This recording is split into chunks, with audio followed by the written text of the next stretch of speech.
Okay, ready? Mic's on? Yep. Rock and roll? Cool. Hey, this is Davin with Hagerty, our Redline Rebuild updates, working on our 4-liter Jeep motor, soon to be a little bigger. So today's task is getting the cam bearings in and freeze/core plugs into the engine block, and then of course we'll proceed with our crankshaft and then the pistons and tidy up the short block for this week. So with that, I've got my cam installer out, got my cam bearings laid out. I know what the position is for those. Obviously my cam is sitting here ready to go in as well. So a little hammer action and some lube on our camshaft, and it's ready to roll in.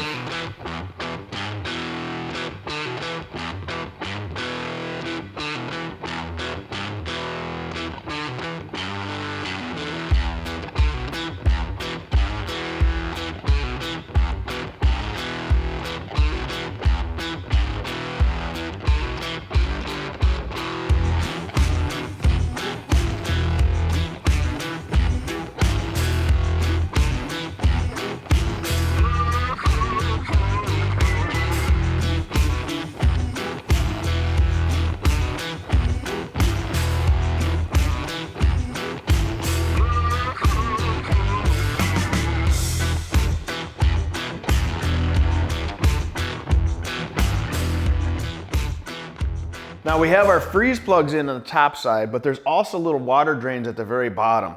These are threaded plugs, so you can take them out easily and drain the water. That's the function. Now, that thread is a tapered pipe. So, as you can see, it is not straight. It's tapered. So as you thread this plug in, it basically pushes in and wedges itself. So, the misnomer though, and here's my rockauto.com tip of the day, is that you don't need to put any sealant on these because those threads wedge themselves together. And that's 100% correct. They do. And you'll never get them back out again. And quite honestly, they'll probably still leak. So my recommendation or my tip is to put some Teflon thread sealer on them. And you can either use the the pipe dope style here. My thing's sticking. Yuck. So you can either use the pipe dope style or traditional tape.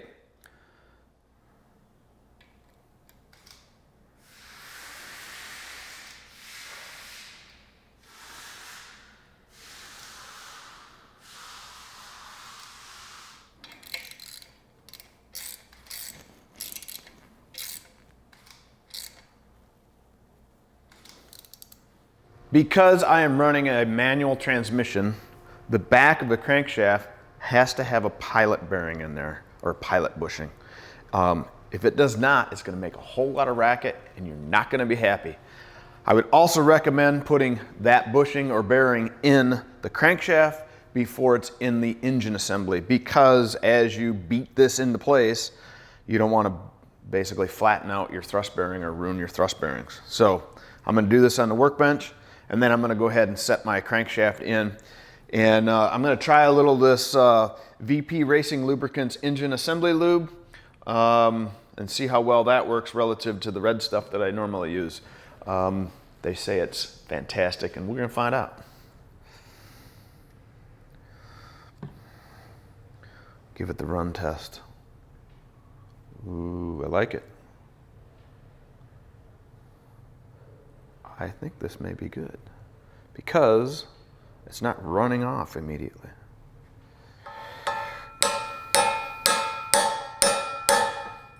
Bada boom. Bada bing. There it is.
Okay, so we went through and we file fit all of our top rings. Our second rings actually were very good right off the bat, and verified that our oil control rings were good.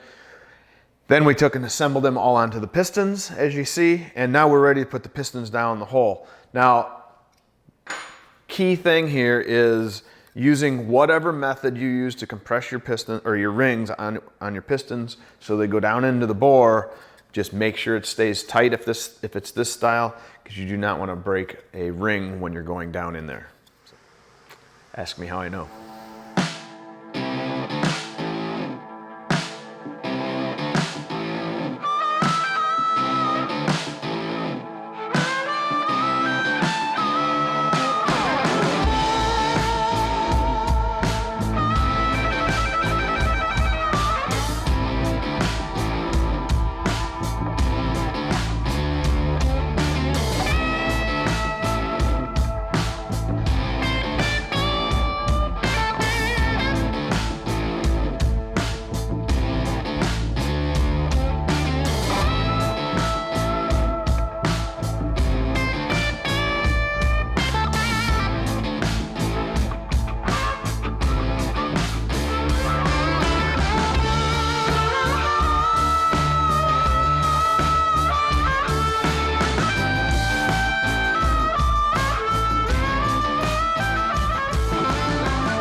Well, boys.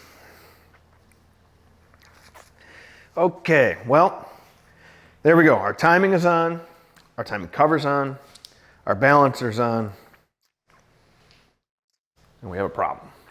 Now, I kind of had a little heads up that there was an issue here, but I needed to have the balancer on all the way to know what I needed to do. So look at the front of this crankshaft, and on the 4.2 liter crankshaft, they added roughly a 1/4 inch, for whatever reason, to the front of the snout. The issue being is, and I'm going to take this washer out of the way, but issue being is as I take and put my bolt in here, that washer is going to bottom out on the end of the crankshaft, opposed to bottoming out onto the harmonic balancer and then basically tightening it to the crankshaft. So if I just take my bolt, put it in here, all I'm really doing is holding the bolt to the crankshaft and not holding the balancer on, and the balancer can slide off.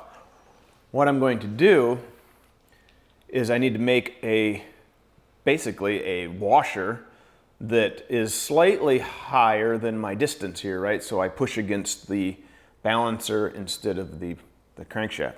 To make that, I'm gonna actually use the old balancer that came off this engine, just because I have a lathe and a plasma torch, so I can make it and use something I already have. And it does have a keyway in it already, so it will locate to some extent. Not that that's super critical, but is a nice feature.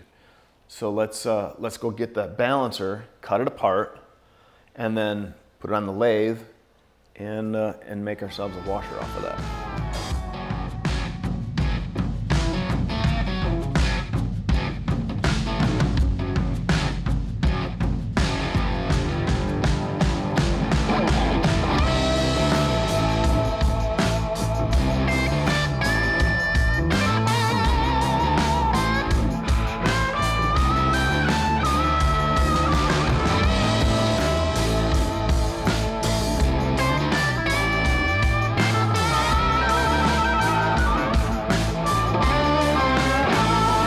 So a little bit of time on the lathe, and you can see I peeled off a nice little washer from our old balancer. Now, for those of you who've done this before, yes, you're right. I could have taken my crankshaft and I could have cut that off, obviously. However, I wasn't real comfortable with the fact that it goes into the keyway a little bit, and why mess up the thread and have to retap it and all that when I can just make a quick spacer for it. And I don't have anything else that goes out on the front of this anyway, so it's just there. So get this in here, put our bolt on.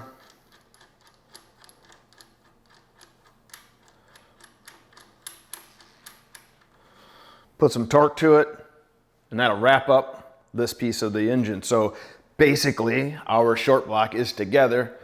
So with that, time to get my hands clean, head on home and get some work done myself. So you know what that means. Get out in the shop, get your work done. See ya.